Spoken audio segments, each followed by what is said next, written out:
হরে কৃষ্ণ কৃষ্ণ কৃষ্ণ হরে হরে, হরে রাম রাম রাম হরে হরে। জয় শ্রীকৃষ্ণ, রাধে রাধে।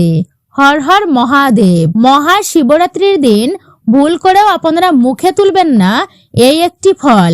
এর ফলে আপনার জীবনে ও আপনার পরিবারে নেমে আসবে চরম বিপর্যয়, দুঃখ, দারিদ্রতা ও গৃহ অশান্তি।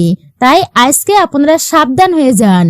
অবশ্যই মহাশিবরাত্রির মতো এই পবিত্র দিনে আপনি ভক্তি ও নিষ্ঠা সহকারে আপনি ব্রত পালন করুন। কেননা যদি এই সামান্য একটি ভুল আপনারা এই পবিত্র দিনে নিষ্ঠা ভক্তি করার সত্ত্বেও যদি আপনি এই পবিত্র দিনে এই ভুলটি করে ফেলেন, তবে কিন্তু এই সামান্য ভুলের কারণে মহাদেব রুষ্ট হবেন আপনার প্রতি। এই সামান্য একটি ফল আপনি কারোর কাছ থেকে না জেনে যদি খাবার হিসেবে গ্রহণ করে ফেলেন, তাহলে আপনার পরিবারে চরম দুঃখ দারিদ্রতার সম্মুখীন হতে পারে। শিবরাত্রির দিন আমরা প্রত্যেকেই উপবাস রেখে দেবাদিদেব মহাদেবের আরাধনা করি।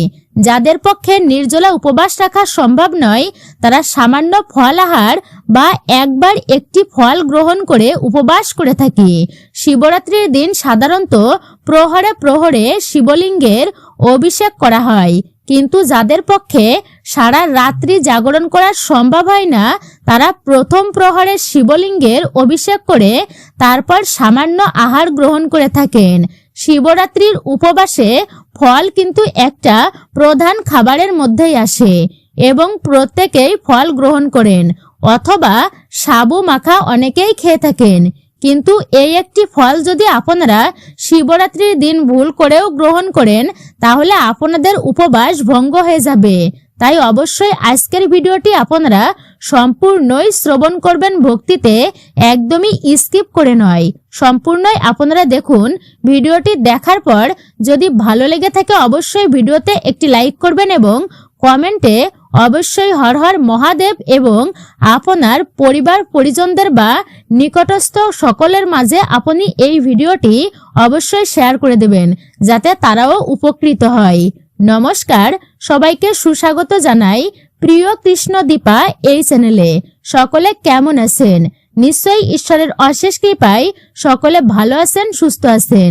অবশ্যই সকলে ধৈর্য সহকারে শ্রবণ করবেন আজকের গুরুত্বপূর্ণ বিষয় প্রসঙ্গে এই ভিডিওটি, অর্থাৎ মহা শিবরাত্রি বিষয় প্রসঙ্গে আপনারা এই তথ্যগুলো অবশ্যই বিস্তারিতভাবেই জানতে পারবেন। অবশ্যই একজন সনাতনী ব্যক্তিকে আপনারা সাপোর্ট করবেন, আমি আশা রাখছি। ভিডিও থেকে আপনি উপকৃত এবং সমৃদ্ধ হবেন। অবশ্যই ভক্তিতে আপনারা শ্রবণ করুন আজকের ভিডিওটি। তাহলে চলুন প্রবেশ করা যাক মূল আলোচনায়। ফাল্গুন মাসের চতুর্দশী তিথিতে মহাশিবরাত্রি পালিত হয়। এই তিথিতে শিব পার্বতীর বিবাহ হয়েছিল।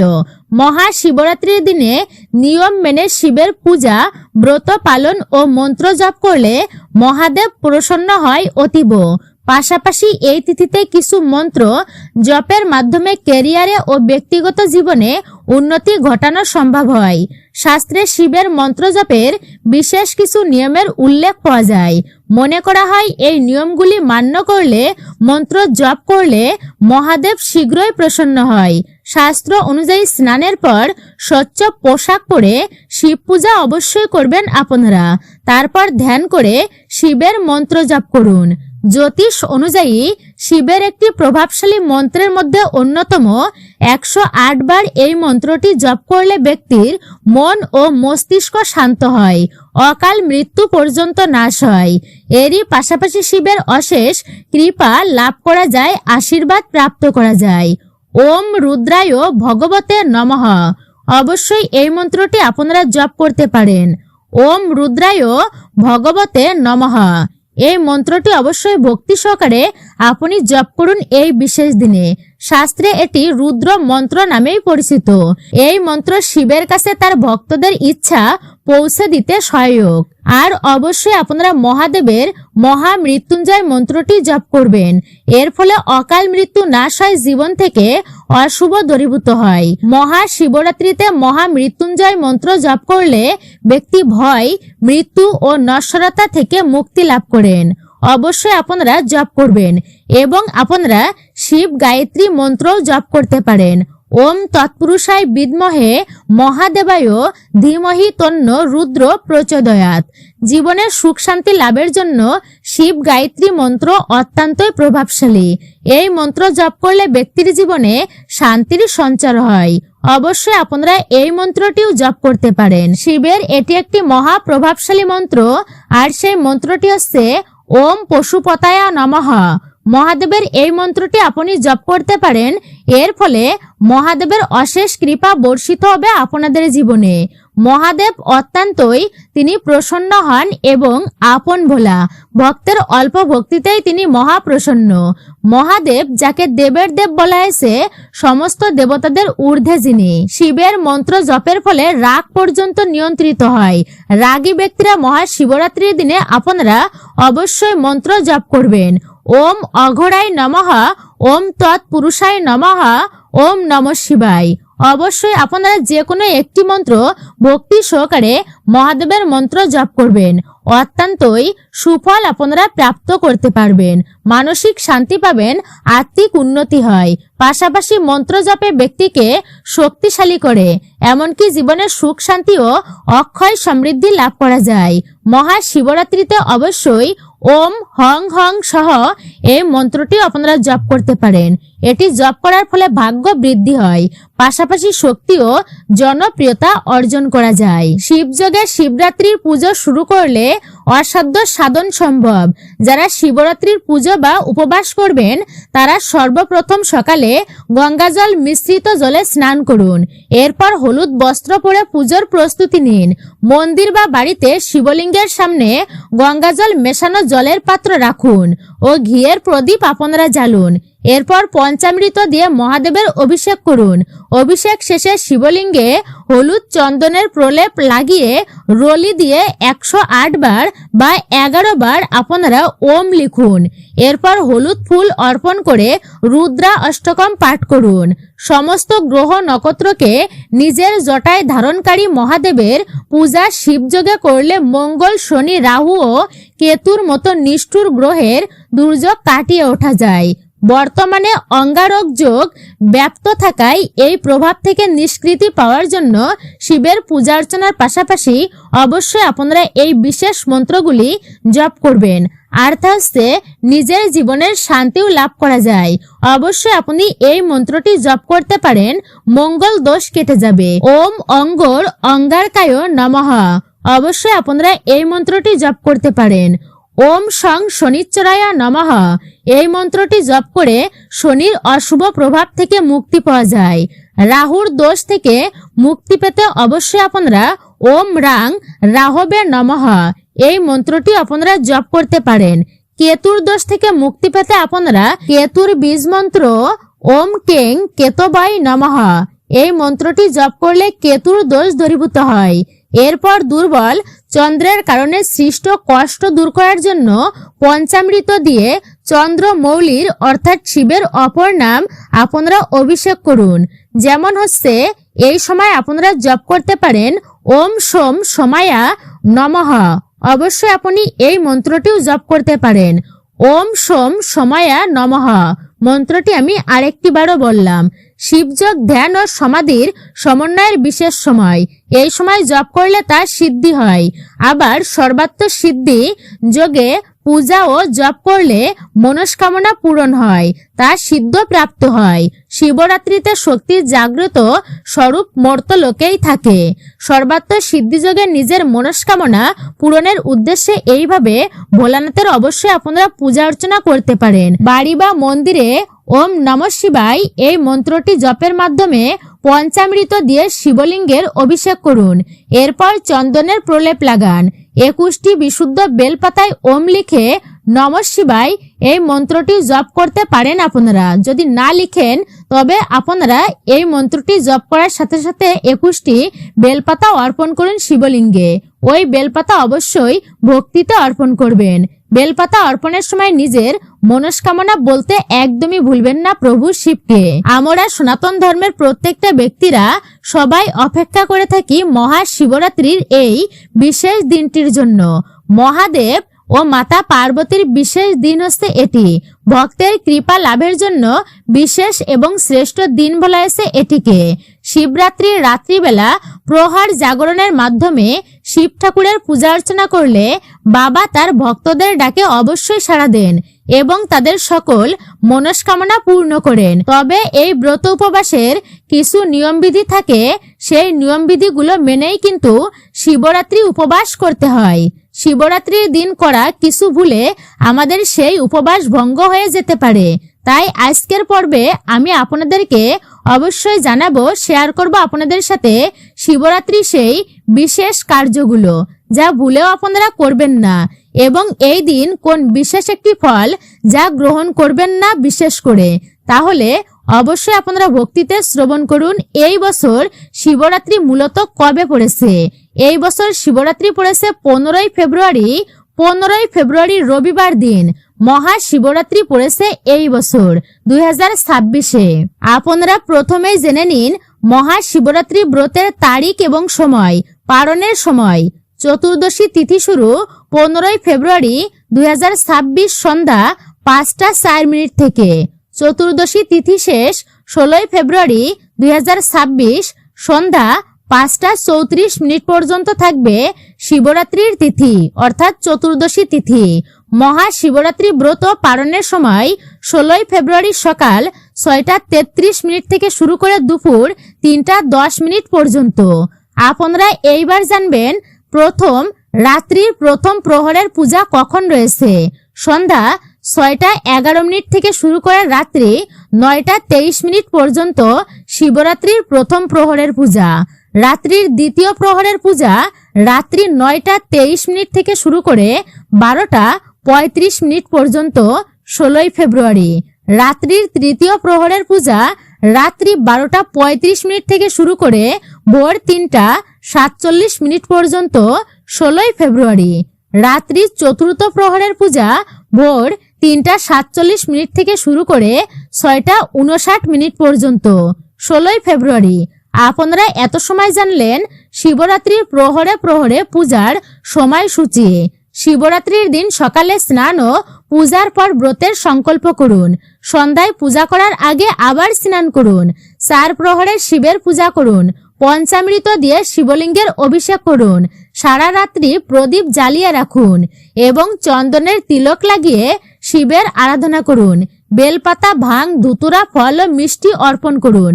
ওম নমঃ শিবায় বা ওম নমো ভগবতে রুদ্রায় নমঃ এই মন্ত্রটি আপনি জপ করতে পারেন। পরের দিন সূর্যোদয়ের পর ব্রতের পালন অবশ্যই করবেন।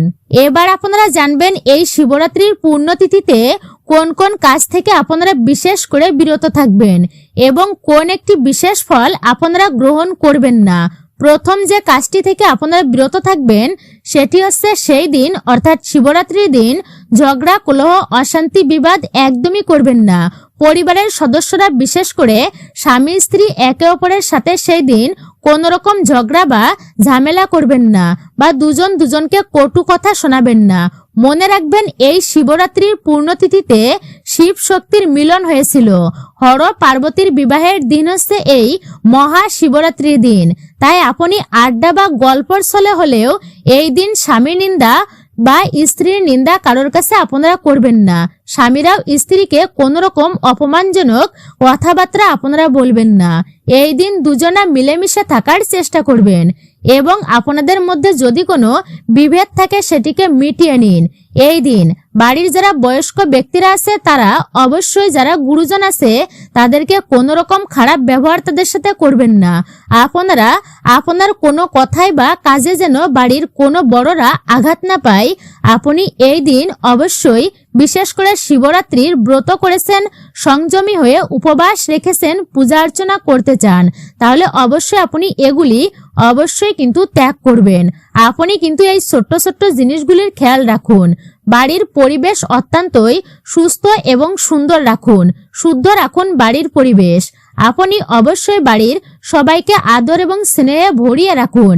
মহাশিবরাত্রির দ্বিতীয় দিন যে কাজটি করবেন না আর সেটি হচ্ছে বেশি বেলা পর্যন্ত আপনারা ঘুমাবেন না।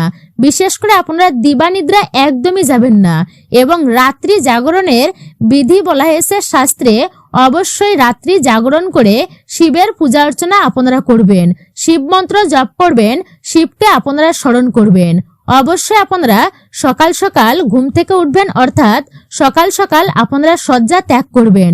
বিশেষ করে সূর্যোদয়ের আগে শয্যা ত্যাগ করার চেষ্টা করবেন। ব্রত উপবাসের কিছু নিয়মবিধি থাকে, তার মধ্যে একটি নিয়ম আছে খুব সকালবেলায় শয্যা ত্যাগ করা এবং উঠে সূর্যোদয় দেখা।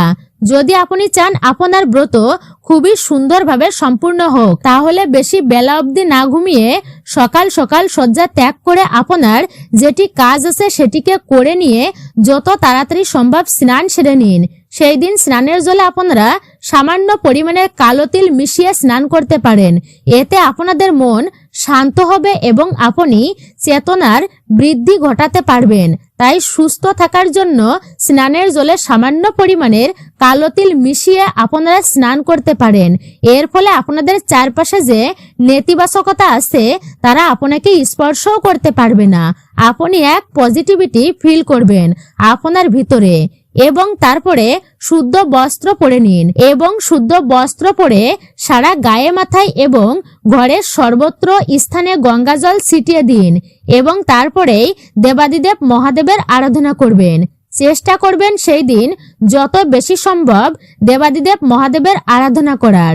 তৃতীয় যে কাজটি এই দিন ভুলেও করবেন না, আর সেটি হচ্ছে কোনো রকম অবৈধ সম্পর্কে এই দিন জড়াবেন না।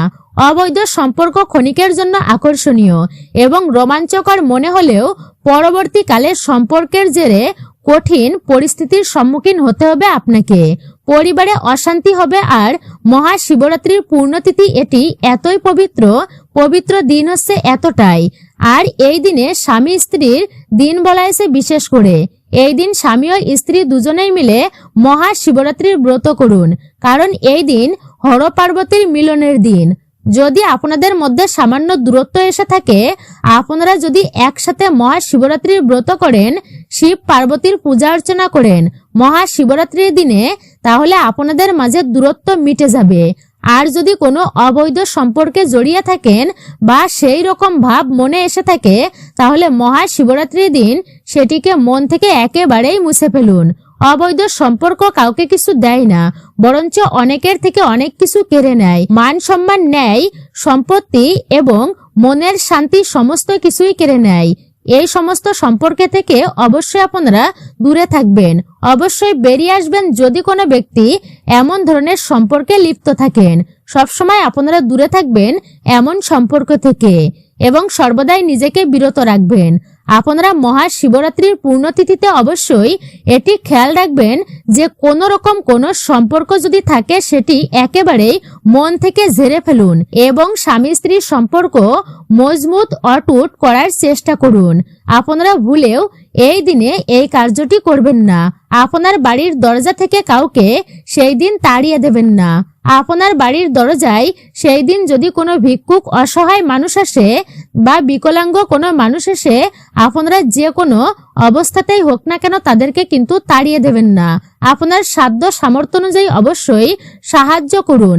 আপনার বাড়ির দরজায় এসে যদি এমন ব্যক্তি থাকে, তাহলে আপনি তাকে শূন্য হাতে ফেরাবেন না। মহাশিবরাত্রির দিন একটি অত্যন্তই পূর্ণ দিন। সেই দিন বাড়ির দরজা থেকে যদি আপনি কাউকে খালি হাতে ফিরিয়ে দেন, তাহলে মা মহালক্ষ্মী ক্রোধিত হবেন এবং শিব পার্বতীর আশীর্বাদ থেকেও আপনারা বঞ্চিত হবেন। সারা বছর ব্যাপী আপনাদের পরিবারে সুখ শান্তি থাকবে না। মহাশিবরাত্রির পূর্ণতিথিতে যদি আপনার কাছে কোনো ব্যক্তি সাহায্য প্রার্থনা করতে আসে, আপনার সাধ্য মতো অবশ্যই সাহায্য করার চেষ্টা করবেন। গরিব এবং অসহায় মানুষ যদি ক্ষুধার্ত থাকে, তাকে খাদ্য দিয়ে সাহায্য করুন। যদি আপনার কাছে রান্না করা খাবার না থাকে, তাহলে আপনি শস্য দান করতে পারেন। আপনার সাধ্যমতো এবং অর্থ দান করতে পারেন। এভাবে গরিব অসহায় মানুষের পাশে দাঁড়ান। মন্দির প্রাঙ্গণে যদি কিছু অসহায় মানুষ বা ভিক্ষুক থাকে, তাহলে পুজো দেওয়ার পরে ফিরে আসার পথে আপনি অবশ্যই সেখানে কিছু দান করবেন। সনাতন হিন্দু ধর্মে দানের কিন্তু বিশেষ গুরুত্ব এবং মাহাত্ম্য রয়েছে এবং পূর্ণ তিথিতে দান করলে আরো অধিক পুণ্য অর্জন হয়। মহাশিবরাত্রি একটি তেমনই পূর্ণ তিথি বলা হয়েছে। তাই পবিত্র তিথিতে আপনি অবশ্যই দান করুন এবং দান করলে সুফল অবশ্যই পাবেন। তাই এই বিশেষ দিনে আপনার বাড়ির দরজা থেকে কাউকে খালি হাতে ফেরাবেন না। আপনার সামর্থ্য অনুযায়ী অবশ্যই সাহায্য করুন। এরপর পঞ্চমত হচ্ছে কাউকে আঘাত করবেন না। কাউকে বলতে আমি এখানে পশু পাখিকে বোঝাচ্ছি। অনেক সময় আমাদের বাড়ির উঠানে যদি কুকুর আসে বা গরু আসে, আমরা তাকে তাড়িয়ে দিই। এটি কিন্তু এই বিশেষ দিনে করবেন না। দেবাদিদেব মহাদেব হচ্ছেন পশুপতিনাথ।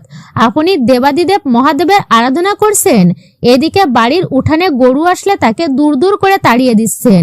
এই মহাপাপ কিন্তু আপনি করবেন না, বরঞ্চ উল্টোটা করুন। আপনারা এই দিন পশু পাখিকে খাওয়ানোর চেষ্টা করুন। এই দিন রাস্তার কুকুরদের আপনি খাওয়াতে পারেন। বাড়িতে যদি কোনো গোমাতা আসে তাকে আপনি খাওয়াতে পারেন। ছাদে পাখিদের জন্য সামান্য চারার ব্যবস্থা করতে পারেন। এটি যদি আপনারা করেন, আপনার কোষ্ঠীতে যদি কোনো দোষ থাকে, কোনো গ্রহ দোষ বা পিতৃদোষ থাকে, তাহলে সেটিও আপনারা তা থেকে মুক্তি পাবেন। যদি শনি দোষ থাকে, শনির সাড়ে সাথী বা ধাইয়া থাকে, আপনি সেটি থেকেও মুক্ত হতে পারবেন, নিস্তার পাবেন। মহাশিবরাত্রিতে আমরা পঞ্চামৃত দিয়ে শিবলিঙ্গের অভিষেক করি। পঞ্চামৃত অর্থাৎ দুধ, দই, ঘি, মধু এবং শর্করা। এছাড়া শিবলিঙ্গে বেলপাতা অর্পণ করা অত্যন্তই ফলপ্রদায়ী। বিল্লপত্র ছাড়া শিবের পূজা অসম্পূর্ণ থাকে। মহাদেবের অত্যন্ত প্রিয় ফুলের মধ্যে আসে এটি নীলকণ্ঠ ফুল, ধুতরা ফুল এবং আকুন্দ ফুল। এই সমস্ত কিছু দিয়ে মহাশিবরাত্রিতে আপনারা শিব ঠাকুরের পূজা অর্চনা অবশ্যই করবেন। তবে এই জিনিসগুলি আপনি ভুলেও কিন্তু অর্পণ করবেন না। আর তা হচ্ছে সিঁদুর, হলুদ, অক্ষত মানে ভাঙা আতপ চাউল। ভাঙা আতপ চাউলের পরিবর্তে আপনারা অবশ্যই অখণ্ড আতপ চাউল নিবেদন করতে পারেন। আপনারা কিন্তু এইগুলি ভুলেও কিন্তু অর্পণ করবেন না, যেগুলির কথা বলা হলো ভাঙা আতপ চাউল এবং খণ্ডিত বিল্লপত্র। আপনারা এই দুটি জিনিস কিন্তু শিবলিঙ্গে অর্পণ করবেন না। অনেকেই তুলসী পত্র শিবলিঙ্গে দিয়ে থাকেন, এটি কিন্তু একটি মারাত্মক ভুল। তুলসী পত্র শিবলিঙ্গে অর্পণ করা উচিত নয়। যে ফলটি শিবলিঙ্গে আপনারা অর্পণ করবেন না, এবার তা জানবেন। আর সেই ফলটি হচ্ছে, আপনারা নিশ্চয়ই প্রত্যেকেই চিনেন, আর সেই ফলটি হচ্ছে নারিকেল অর্থাৎ শ্রীফল। নারিকেল ফল বা নারিকেল ফলের জল ও শিবলিঙ্গে অর্পণ করা উচিত নয়, সেটি আপনারা অবশ্যই মনে রাখবেন। নারিকেলের জল শিবলিঙ্গে অর্পণ করবেন না মহাশিবরাত্রির দিন, এর ফলে মহা পাপ হবে। নারিকেলের উৎপত্তি সমুদ্র মন্থন থেকে এবং নারিকেল হচ্ছে মা লক্ষ্মীর প্রতিরূপ। তাই মহাশিবরাত্রিতে আপনি যদি শিবলিঙ্গে নারিকেলের জল দিয়ে অভিষেক করেন অথবা শিবলিঙ্গে নারিকেল অর্পণ করেন, তাহলে মা লক্ষ্মী শিব ঠাকুরের কাছে অর্পণ করা হয় বলে এটি বিশ্বাস। তাই মা লক্ষ্মী হচ্ছেন স্বয়ং প্রভু নারায়ণের পত্নী। তাই শিবরাত্রির দিন আপনারা ভুল করেও নারিকেলের জল দিয়ে শিবলিঙ্গে অভিষেক করবেন না, বা এই দিন নারিকেল ফল হিসাবেও গ্রহণ করবেন না। তবে শিবরাত্রির উপবাস ভঙ্গ করবার জন্য আপনারা প্রসাদী ফল খেয়ে আপনারা এই দিনে নারকেল খেতে পারেন উপবাস ভঙ্গ করার দিনে। আর শিব ঠাকুরকে যে প্রসাদী ফল যে ফল অর্পণ করবেন, সেই প্রসাদী ফল আপনারা গ্রহণ করতে পারেন। আপনারা একটুকু হলেও বেল ফল খাবেন, বেল ফলের প্রসাদ হিসেবে আপনারা গ্রহণ করবেন এই দিনে। আর তাছাড়া যদি শিবরাত্রিতে আপনারা বেল না পান, তাহলে আপনারা ভোগে কুল, শাকালু, শসা, আঙ্গুর, কলা ইত্যাদি ফল আপনারা ভোগ হিসাবে অর্পণ করতে পারেন এবং তারপর সেই ফল আপনারা প্রসাদ হিসাবে গ্রহণ করতে পারেন। মহাশিবরাত্রিতে যদি সম্ভব হয় তাহলে সামান্য একটুকু পরিমাণে ভাং গ্রহণ করুন। ভাং শিব ঠাকুরের অত্যন্তই প্রিয়, তাই শিবরাত্রির ভোগে অবশ্যই শিব ঠাকুরকে ভাং নিবেদন করবেন এবং এই ভাং প্রসাদ হিসাবে অল্প একটুকু হলেও গ্রহণ করবেন। যদি আপনার পক্ষে বেশি পরিমাণে সম্ভব না হয় ভাং নেওয়া, তাহলে সামান্য একটুকু চরণামৃতর পরিমাণ ভাং আপনারা গ্রহণ করতে পারেন, তাতে আপনাদের কোনো রকম অসুবিধা হবে না। এই দিন 4 প্রহরে আরাধনা করতে হয় মহাদেবের। কেউ একটি প্রহরে পূজা করেন, আবার কেউ কেউ 4 প্রহরে পূজা করেন। শাস্ত্র মতে মহাশিবরাত্রির তিথিতে সন্ধ্যাবেলায় স্নানের পর শিবের পূজা অর্চনা করা উচিত। বিশ্বাস অনুযায়ী ব্রত পালনের পূর্ণ ফল লাভের জন্য সূর্যোদয় থেকে শুরু করে চতুর্দশী তিথি অস্ত হওয়ার মধ্যকার সময় পর্যন্ত ব্রত সমাপ্ত করা উচিত। ব্রত পালনের আগের দিন সংযম করতে হয়। ওই দিন আমিষ খাবার খাওয়া উচিত নয়। ময়দার কিছু খাবার আপনারা ওই দিনে খেতে পারেন, অর্থাৎ সাত্বিক আহার করবেন শিবরাত্রির আগের দিনে। লবণের ক্ষেত্রে সন্দর্ভ লবণ আপনারা দিয়ে রান্না করবেন, সাধারণ লবণ দিয়ে রান্না করবেন না। বিশ্বাস এই দিন নিষ্ঠাভরে কিছু নিয়ম পালন করলে অবশ্যই মনোবাঞ্ছা পূর্ণ হবে প্রভু শিবের কৃপায়। শিবপুরাণ অনুসারে অতি প্রাচীনকালে বারাণসী তথা কাশীধামে এক নিষ্ঠুর ব্যাধ বাস করত। সে প্রচুর জীব হত্যা করত। একদিন শিকারে বেরিয়ে তার খুব দেরি হওয়ার ফলে সে জঙ্গলের পথ হারিয়ে রাতে হিংস্র জন্তুর ভয়ে এক গাছের উপরে আশ্রয় নেয়। কোনো শিকার না পেয়ে সে হতাশ হয়ে গাছ থেকে একটা একটা করে পাতা ছিঁড়ে নিচেই ফেলতে থাকে। সেই গাছটি ছিল বেল গাছ, আর সেই বেল গাছের নিচে একটি শিবলিঙ্গ ছিল। সেই দিন ছিল শিব চতুর্দশী তিথি অর্থাৎ মহাশিবরাত্রি, আর ব্যাধ ছিল উপবাসী। তার ফেলা বেলপাতাগুলো শিবলিঙ্গের মাথায় পড়ে। এর ফলে তার চতুর্দশী ব্রতের ফল লাভ হলো তার অজান্তেই। পরের দিনে সেই ব্যাধ বাড়ি ফিরে এলে তার খাবার সে এক অতিথিকে দিয়ে দেয়। এতে তার ব্রতের পারণ ফল লাভ হয়। এর কিছুদিন পরে সেই ব্যাধ মারা গেলে যমদূতেরা তাকে নিতে আসে, কিন্তু শিব চতুর্দশী ব্রতের ফল লাভ হেতু শিবদূতেরা এসে যুদ্ধ করে যমদূতদের হারিয়ে ব্যাধকে নিয়ে যায়। যমরাজ তখন স্বীকার করেন যে শিব চতুর্দশী ব্রত পালন করে এবং শিব ভক্ত যেই জন তার উপর যমের কোনো অধিকার থাকে না, সে মুক্তি লাভ করে। এইভাবে মর্তলোকে শিব চতুর্দশী ব্রতের প্রচার ঘটে। মহাশিবরাত্রি প্রসঙ্গে আমাদের আজকের ভিডিওটি এই পর্যন্তই। ভিডিওটি আপনার কাছে কেমন লেগেছে মূল্যবান মতামত জানাতে একদমই ভুলবেন না।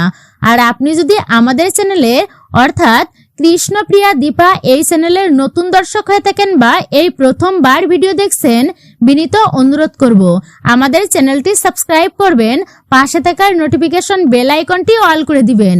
একজন সনাতনী ব্যক্তিকে আপনারা সাপোর্ট করবেন। সকলে ভালো থাকুন, সুস্থ থাকুন। আবারও কথা হবে নতুন কোনো বিষয়ে।